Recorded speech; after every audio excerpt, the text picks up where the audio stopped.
Hello. Thank you all for coming out to the first Creative Mornings of 2024,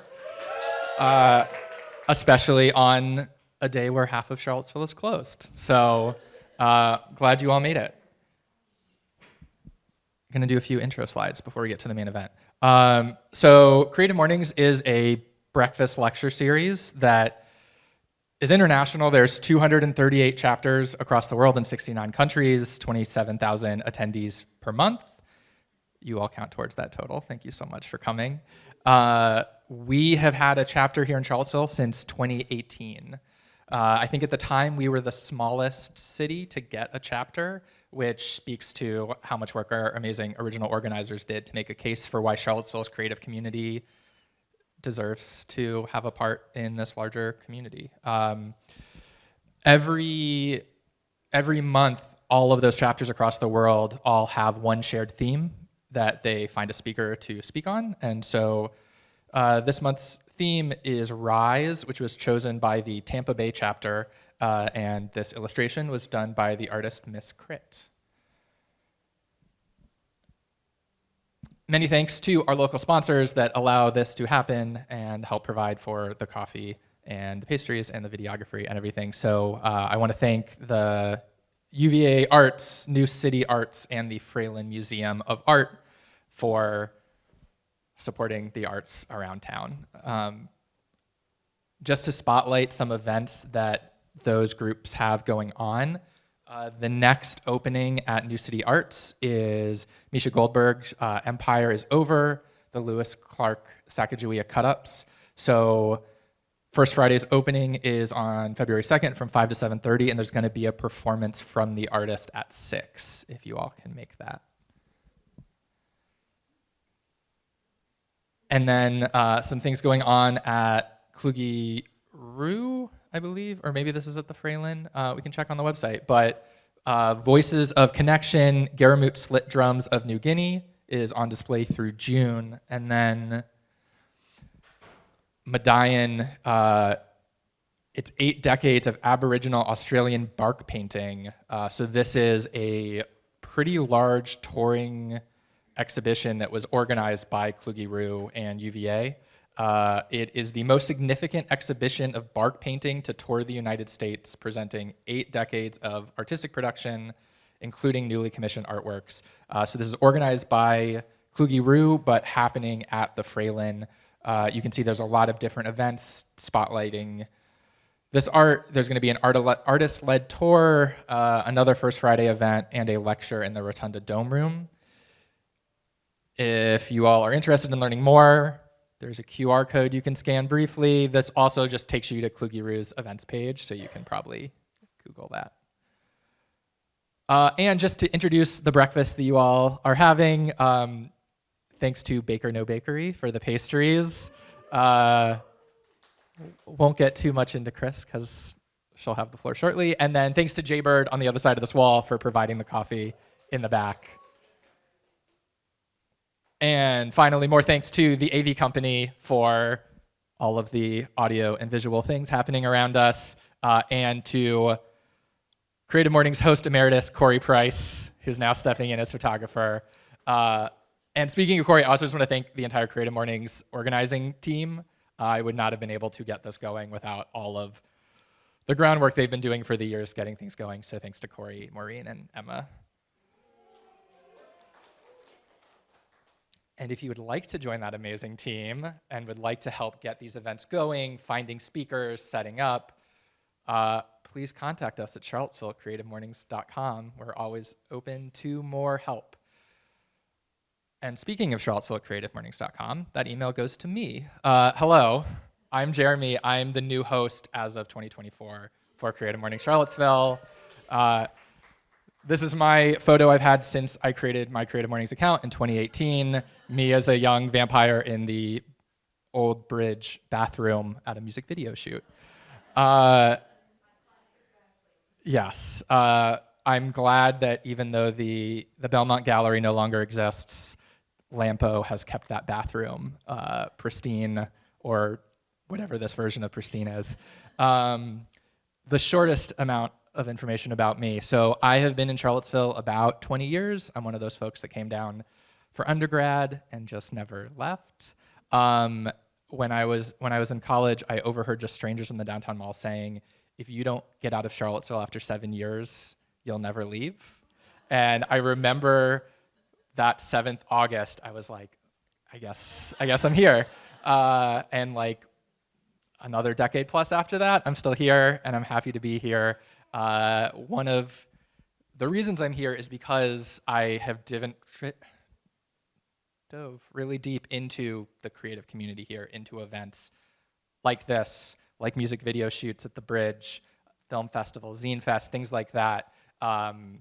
And I hope as host, I can both, through our speakers, discover more of these amazing events and people around town and expose them to you all who attend. So thank you for letting me be your host.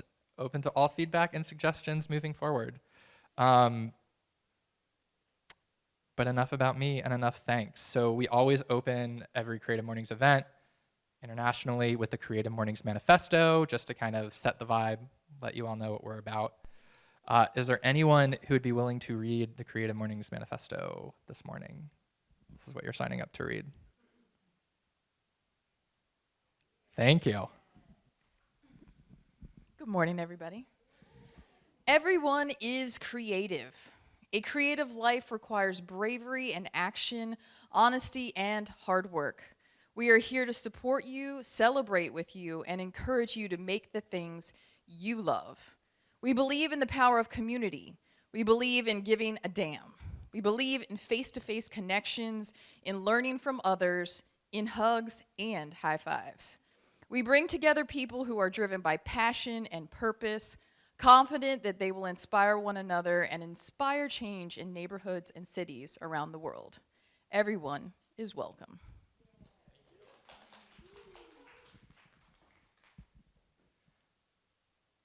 And with that, I'm going to introduce today's speaker. Let me pull out my notes. So Christina Martin, or Chris, is the baker and owner of Baker No Bakery LLC, a pop-up panaderia in Charlottesville, Virginia. With a background in Michelin-level fine dining, Baker No Bakery brings attention to detail to Charlottesville and its Latinx and Hispanic population through access to quality, fresh, locally made pan dulce from multiple countries with local flour, produce, and garden-grown herbs. Chris typically sells at the Charlottesville City Market on Water Street on Saturday mornings, though I know over the winter she is at Ix, right over there, and offers pre-orders for each week's market. And Grit Coffee also carries her pastries on Sundays.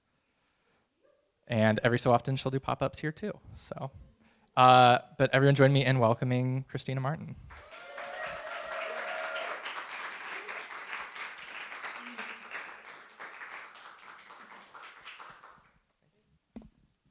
Hi. Thanks for being here this morning. It's beautiful outside, and I'm glad y'all made it here.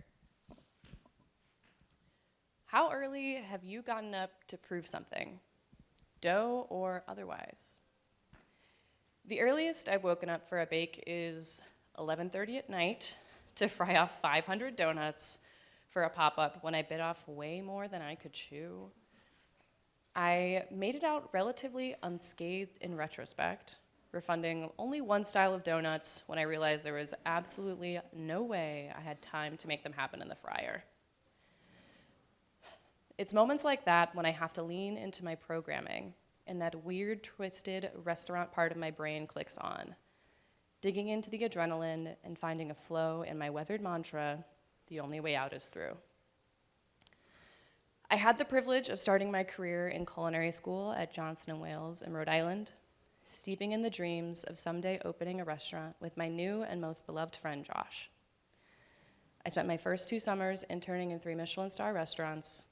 I had 0 experience professionally cooking, and on a whim, I tweeted Chef David Kinch that I would peel 1,000 potatoes to intern in his restaurant. I still can't believe he saw my tweet. I got to work with incredible chefs, and especially the pastry chefs. I used to fangirl then, and I still do now. They were so kind and patient with me, and in my book, those pastry chefs are legends.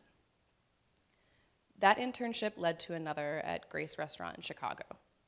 I spent my summer in my cousin's basement playroom, cuddling with their dog, biking to West Loop, and did my best to keep up and contribute on internship.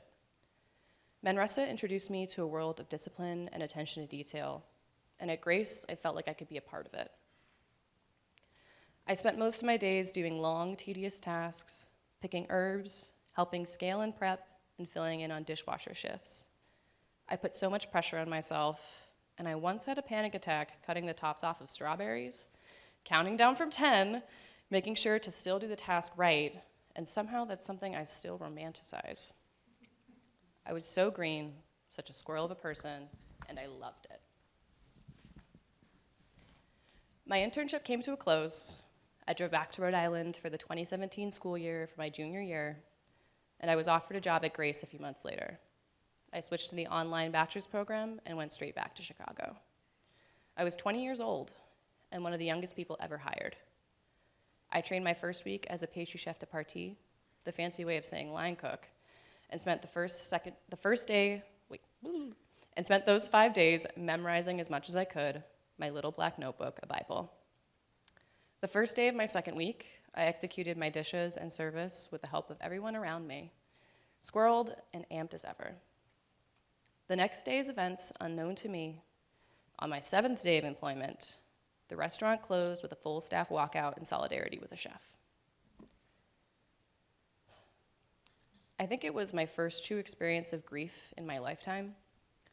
Reading and rereading the press release from the New York Times, brief details consolidating a restaurant that I still put on a pedestal.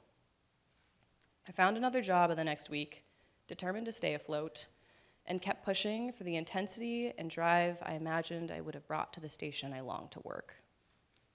I started the chocolate program at that restaurant, the pastry chef letting my creativity run wild, and the bonbons I made ended up on the US Michelin Instagram page. All the while, I turned 21 while living in Boys Town, the gayborhood, finishing my morning shifts and going to drink with my favorite bartender drag queen and her chihuahua. That chihuahua was a great bar back. After 3 months, the pastry chef from Grace, Natalie, reached out about a position on the opening team of a restaurant owned by a major group.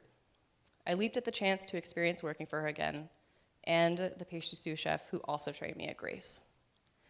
I spent a year making mistakes, learning, growing, and multitasking prep and dinner service. In this time, I focused on hand lamination through creating danishes for brunch service, doing a few tasting menu pop-ups for and with a friend named Ben, and all the while staying out late. I did dances with sobriety, taking pauses here and there, the habits never quite sticking. At the end of my year with Natalie, I graduated college and I wanted to push myself into management. I applied for a sous chef position at a micro bakery called Bunny Bakery and Workshop that opened in the mornings at a dinner spot called Kitsune, Chef Elena Reagan's second restaurant. I trained alongside the chef and one other person, and then by myself. When I started, the bakery had opened a week prior, and I learned to multitask the bakery prep, brunch prep, specials, and brunch service just as the chef was preparing to open a bed and breakfast in Michigan. When she left before my 4th week, I was informed by the restaurant manager that Bunny and Kitsune would be closing. My mind and my cup swirled. I created the experience that I was forcing it, Chicago. It was summer 2019.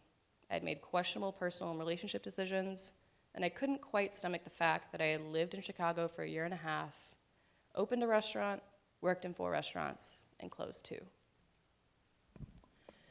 I moved back home to California with 2 possibilities lined up in the Bay Area. I had a 3rd long-term plan to move to Los Angeles to work with my friend Josh, who had been crushing it in New York, to be a part of a restaurant that was anticipated to open in late 2019.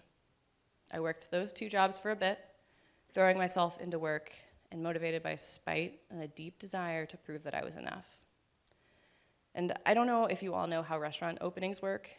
Usually they get pushed, and I hoped that I could be patient for this.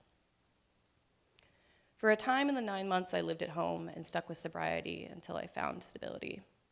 I worked 7 days a week between 5 days at one Michelin-starred Murad in San Francisco as a prep cook and lead baker, and a 6th day as their volunteer farmers market sourcer. The 7th day I spent as a part-timer at Manresa Bakery, hoping that being nearby my first internship would drive me harder. I eventually tuckered out and got sensitive to the flour mill at the bakery and focused on my 6-day work week at Murad. Fast forward, it was then March 2020. I had quit all my positions to move to Los Angeles and was briefly in Chicago with plans to go to Vegas to see the newly opened hotel for the restaurant group with Josh. Flashes of news, pandemic, panic, all of that. Vegas was canceled, and I hunkered down at my parents' house. The restaurant opening had been pushed for the foreseeable future, and I think we all know I can't sit still. And so in May, I started doing contactless pickups and deliveries of naturally leavened bread and pastries. After going through 400 pounds of flour, my tia Jackie at Guajiros in Charlottesville talked to my mom about me moving to Virginia to keep doing the pop-up. I had ants in my pants, I had no job prospects in California, and I booked my U-Haul and driving plan to Virginia, and then promptly got scammed out of housing in Seaville on Craigslist. So I kept it moving, and with a very loose plan to stage at the Inn at Little Washington in Washington, Virginia. I worked there for about 6 months until early 2021, meanwhile buying a 20-quart mixer to push cookie dough and pastries through Guajiros. My 3 cousins, the 3 brothers, Harvey, Danilo, and Sebas, were absolutely so gracious and observed my fine dining insanities and pop-up intensities develop as I made gallo pinto and learned to cook Nicaraguan food. I'd actually never met them before moving to Virginia, and their blind trust in me furiously typing up their recipes and filling their walk-in with pastries is something I'm so grateful they allowed me to do. In my 10 months there, I built my own pastry program for Baker No Bakery that revolved around my roots in French pastry and transitioned to the Charlottesville City Market. By the last month of my time there, the walk-in needed to be filled with beans and lechon and plantains, and so I moved to renting out of Plenty's kitchen space from 2 a.m. to 7 a.m., prepping at Guajiros until the prep was done, then home up 3 flights of stairs to work on freelance articles for Seaville Weekly, dabbling in social media work for Jumia Flavor, and wearing all the hats a small business owner has to wear. I converted my 1-bedroom into my pastry storage room, complete with a prep table and chest freezer, and with my bed in the living room. By the end of 2021, I knew I needed to find a home base for my growing baking operation, and miraculously found a house with enough electrical panel room to install future equipment. In a whirlwind of home ownership and somehow finding a contractor who did everything, including installing a grease trap, I set up my basement in 3 months to hit the April opening of the Charlottesville City Market. I threw myself into markets, doing as many pop-ups as possible, pushing 2 menus at once, French-inspired pastry and donuts. I built my brand around this, around weekly menu changes, and somehow survived Pride Month and the holiday season. Though, sometime in December, I had an inspiring interaction with a Charlottesville woman living and learning Spanish in Mexico. We got in a tiff over the pricing of a soup at a certain Mexican restaurant in Charlottesville, which bubbled out of control. Inspired by it all, I decided to switch to learning and focusing on Latin pastry. I gradually introduced my customers at the market to my new ideas, briefing them that it would be a little while before their next apple fritter. In the beginning of 2023, I threw myself into research and testing items, focusing on the pastelitos my grandma used to make, and I grew up eating in the Bay Area at our family's Purísima, a Nicaraguan celebration of the Immaculate Conception of the Virgin Mary. I visited my friend Josh in 2021 and 2022 at the eventually opened restaurant and spent my visits there working for him to spend time with him. I learned a bit about conchas, and at the time, I never imagined that I would eventually make 14 different versions of the pan dulce to dial in a recipe for my own menu. Through my testing, he helped me think through different problems. I filled him in on new ideas, his votes of confidence reminding me why I was doing all of this. Unbeknownst to Charlottesville, everyone, our grand plans of opening a restaurant someday involved him building a career in restaurants and networking, me accumulating business know-how, equipment, and assets, and his friend from high school building experience as an accountant. He was the chef, working on a dream team to chase his vision of Michelin, James Beard, all of it.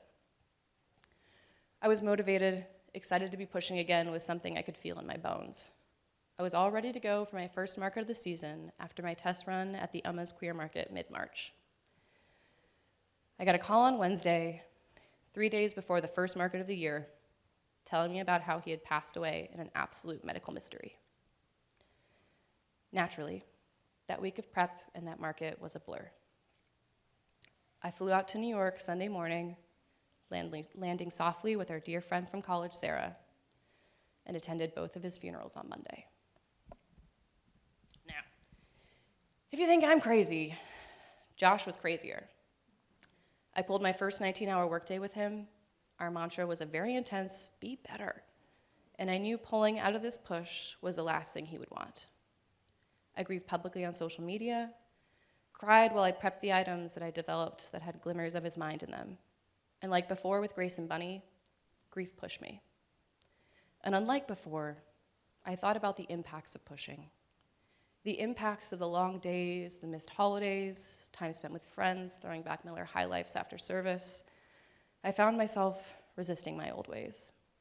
I began to find stillness in between tasks in the basement, slowing down in grief and feeling it wholly and truly. The hardest lesson I've ever had in work addiction. Changing my menu this winter has meant transitioning out of the recipes I designed and practiced with him in mind. Growing into entrepreneurship as a chef has been a lesson in ego and joy.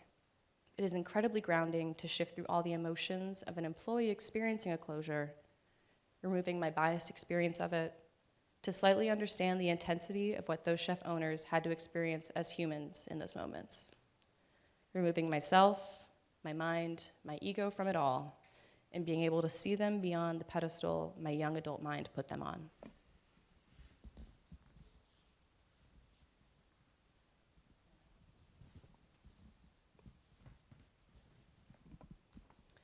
I've spent this past year focusing on building out the groundwork for a panaderia, honing my not-so-perfect Spanish, learning about new breads, pastries, desserts, and techniques. I've been seeing how moving slower and with more precision is ideal for long-term success, especially as my business and the medium of pastry require systems for efficient functionality. As much as success in baking is developing new items and working on building consistency, it's also taking a breath to make sure that my heart is in everything I do. My mind wants to tell me all sorts of stories about how the systems and sales sheets and costing is crucial, and to an extent it is right, though finding the balance in it and making sure that my baked goods rise with an infusion of love and intention is at the root. There's always going to be a part of me that misses restaurants, the part of me that asks, what if? I find the edges of blue tape peeling off of offset spatulas and spoons as time passes, flipping up, slowly slipping away. Adhesive washed away through reps and sets, through dishwashers and 3 base sinks. Bain-maries filled and emptied and filled again. Tools marked with electric tape as to not lose track of them in the mountain of a dish pit. Sometimes washing up in unlikely corners, to be found again with blue-marked triumph. This time, I don't have to rewrap them. As a one-woman basement team, I don't have to mark these tools to protect them from hectic kitchens. Tape can slip away and find itself amongst a bag of crinkled spent parchment paper and empty cans of Pam spray, markers of a prep week well spent. Thank you.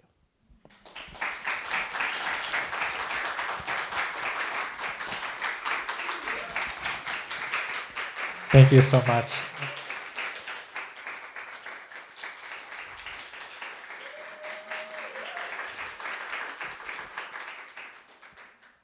Does anyone have any questions for Chris?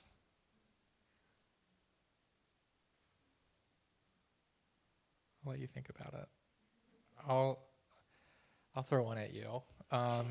So what's caught you most off guard about moving to Charlottesville and working in this context compared to all the cities you'd been before? I know there's probably a lot of obvious things, but was there anything that, I don't know, really caught you off guard?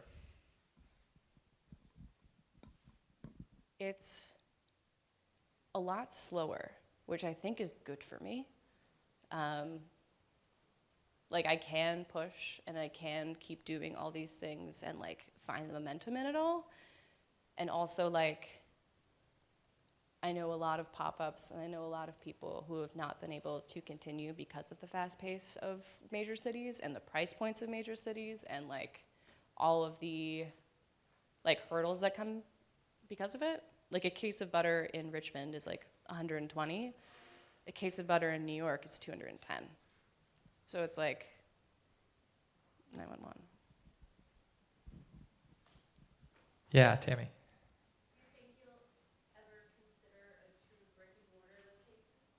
And let me ask it in the mic for recording purposes. Do you think you'll ever consider a brick and mortar location? I think it would take really the right circumstance and the right city. I feel like there's a large concentration of like bakeries in Charlottesville, which is a wonderful thing. Though finding, like I do have a specific niche of what I sell, though I don't know if that would be the wisest decision, at least here.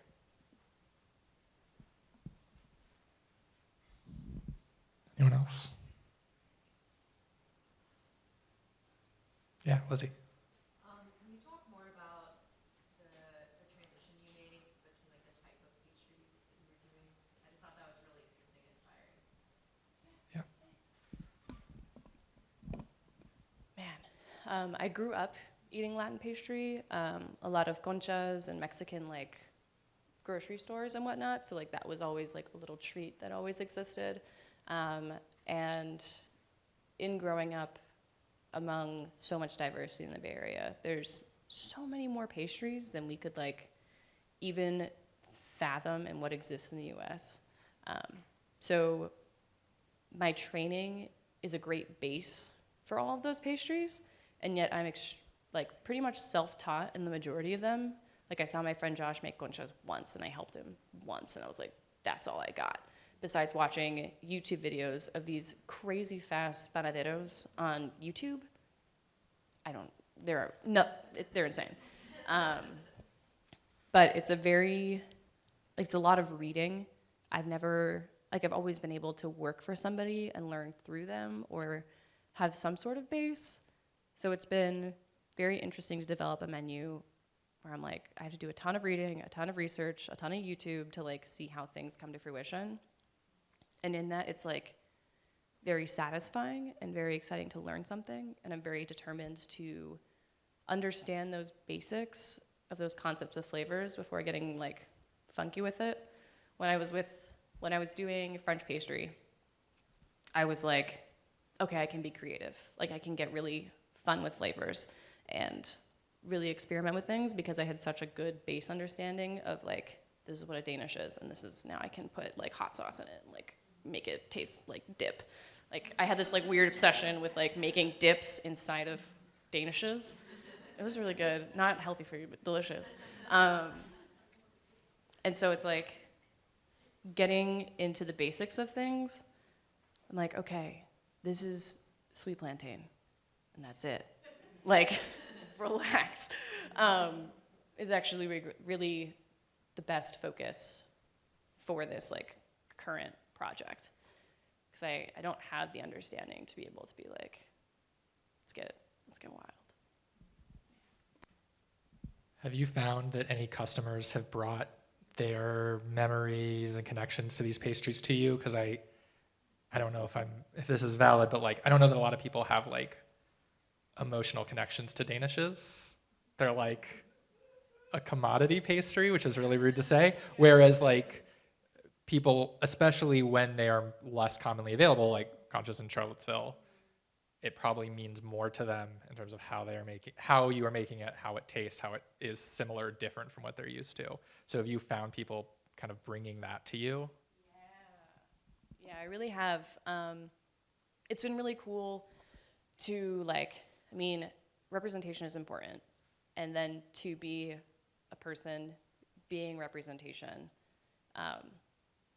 especially when I myself can create the experience that I'm not like Latina enough because I'm half white. So it's like, you have that whole narrative in your mind.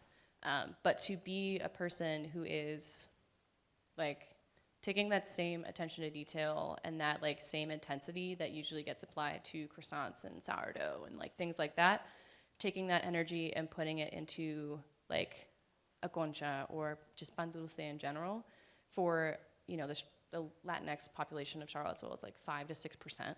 It's very small. But to be able to be that person in the market where people get excited about it, I have to speak Spanish, which has been difficult, but like really fun. And like the joy and excitement that they get because it's something that's like made with local flour and made with intention and like is something that's as beautiful as I could get it that week, is really fun.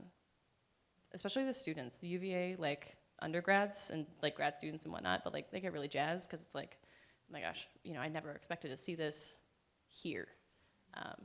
Because there's bakeries and ideas like micro bakeries doing this in Seattle and Texas and the Bay Area, like it's around, but to be doing it here in Charlottesville with a lot of croissants, it's been fun.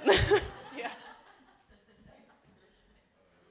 Yeah. So you're at the market every Saturday. What is your baking schedule like for that particular store? So it's shifted and changed a lot as my volume has increased with wholesale and catering. I have 4 freezers, which is a lot. I make around 100 to 150 of each pastry every time I make it, and that'll last for 2 or 3 weeks in the freezer. My max capacity I've ever done, I think, is like in the 500 to almost 600 range of items per week, which is crazy. So basically, I just fill the freezers with dough and things like that.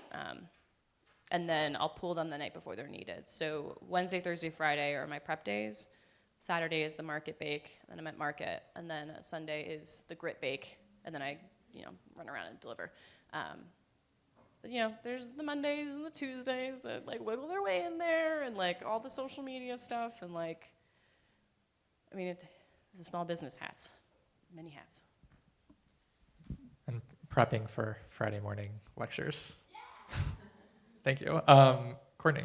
Yeah, how has it been being able to like find and like connect with family through something that's like a passion of yours, like food, like with actually connecting with like, your cousins at Palmyra? Like how's that been? How's that feel?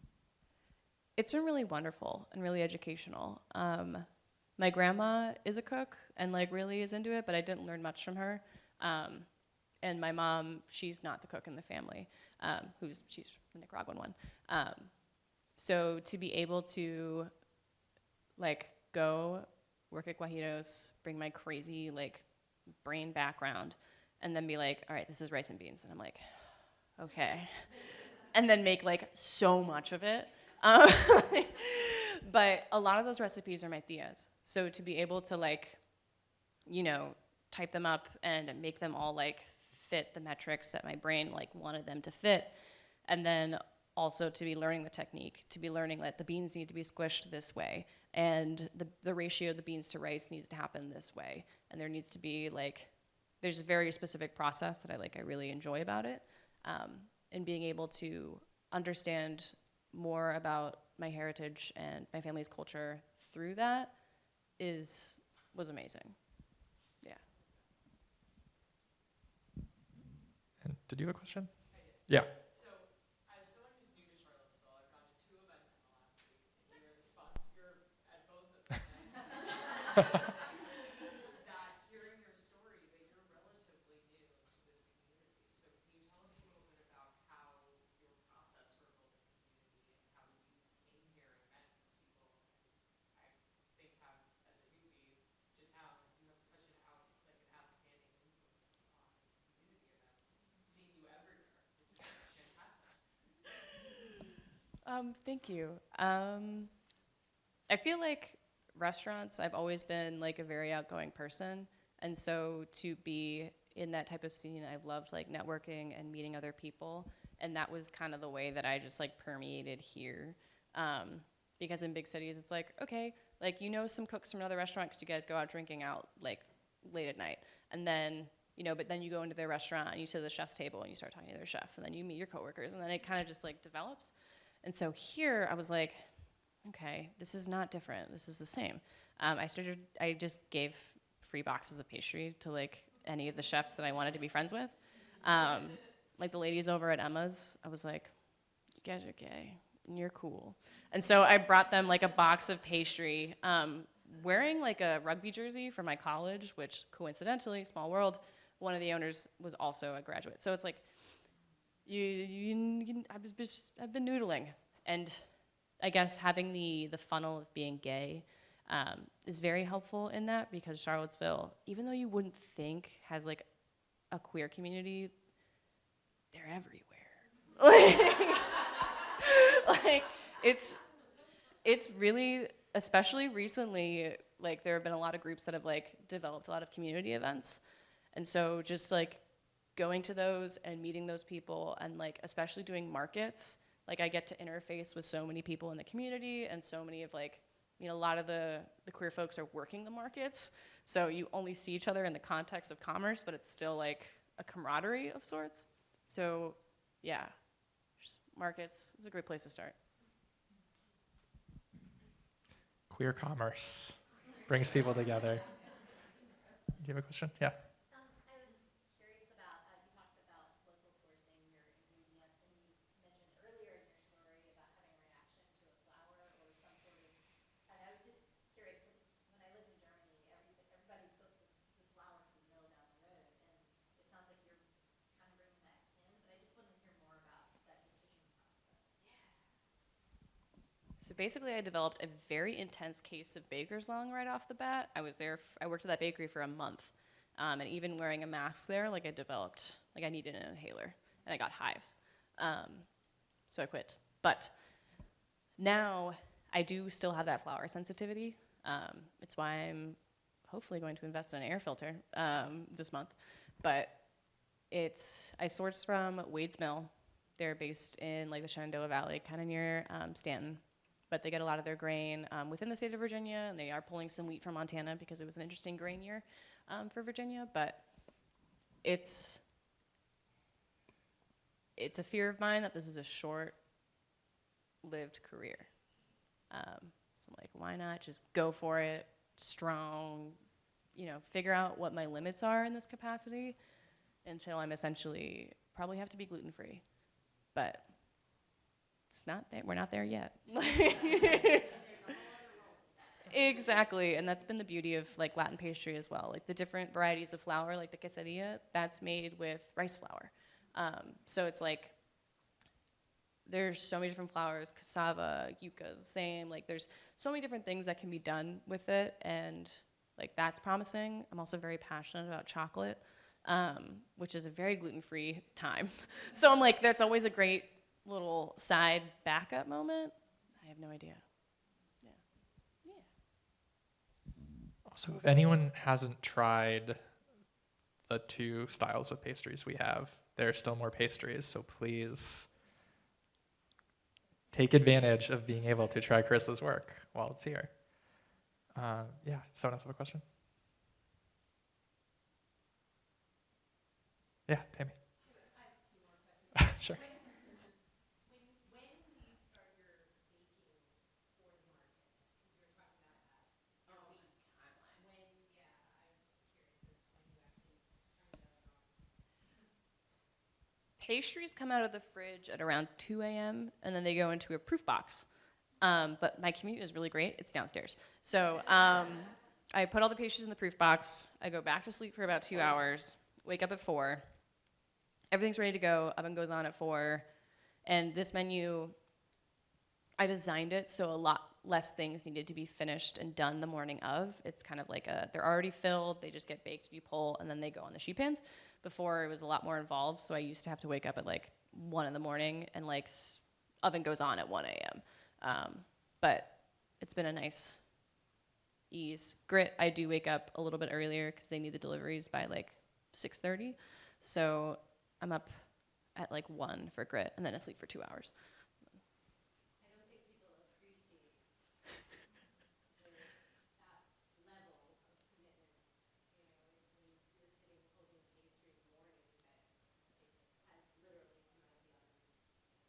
few hours before. So that's interesting. Can you Thanks. tell us a little bit about the 2 things you brought today? Yeah, so I brought a concha, which means shell in Spanish. It's a traditional Mexican pan dulce meaning sweetbread. So it's very similar to a brioche in like its texture and richness. And then it has like a topping called a corteza. And that particular one is like a chai flavor. So I got some like of the black tea that Tea Bazaar uses for their chai blend.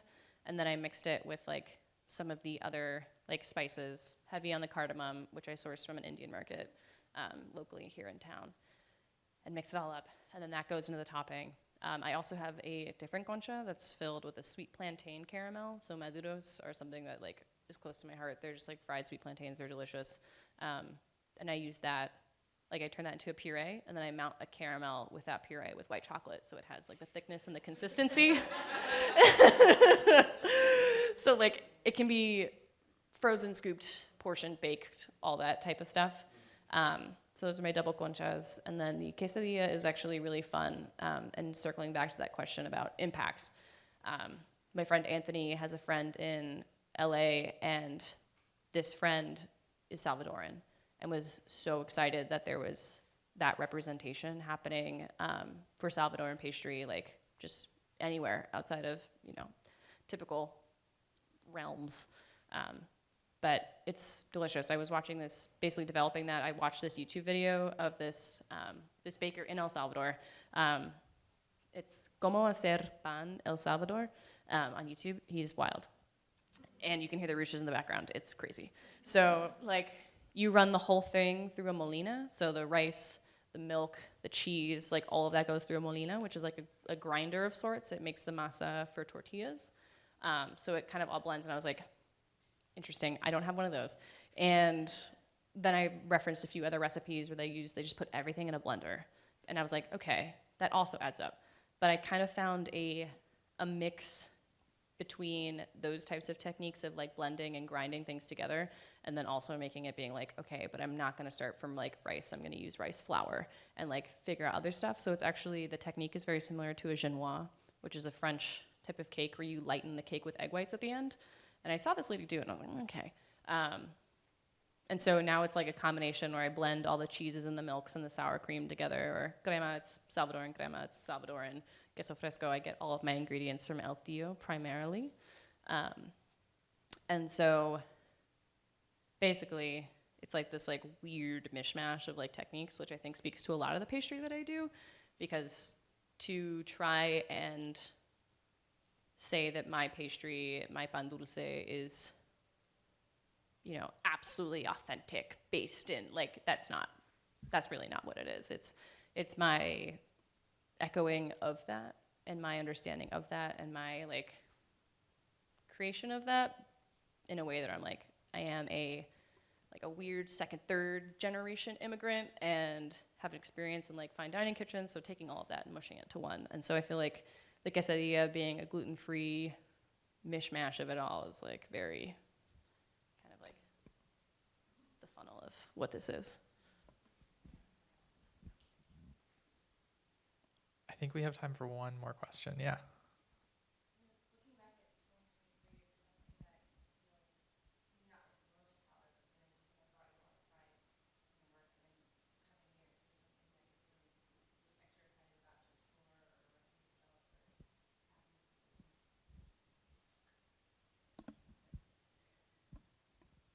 I feel like conchas are the one thing that are so well known, like, between a lot of people, even though it's very Mexican specific. It's got a big arch, and I knew that being Nicaraguan, if I was going to do a concha, it needed to be like banging, like it needed to actually be it. So I did the 14 different versions when I started, and that was excellent. And then you multiply that by probably the thousands of conchas that I made last year. And there's inconsistencies across the board. And I didn't find consistency until pretty much 8 months in. For my understanding of consistency, most people are like, yeah, I'm delicious. I'm like, okay, but like all these different factors like need to be correct. And being able to finally be like, okay, this is consistency. I actually understand this. And yeah, so that's my pride moment, is being able to do it the way I think represents the culture best in what I can do.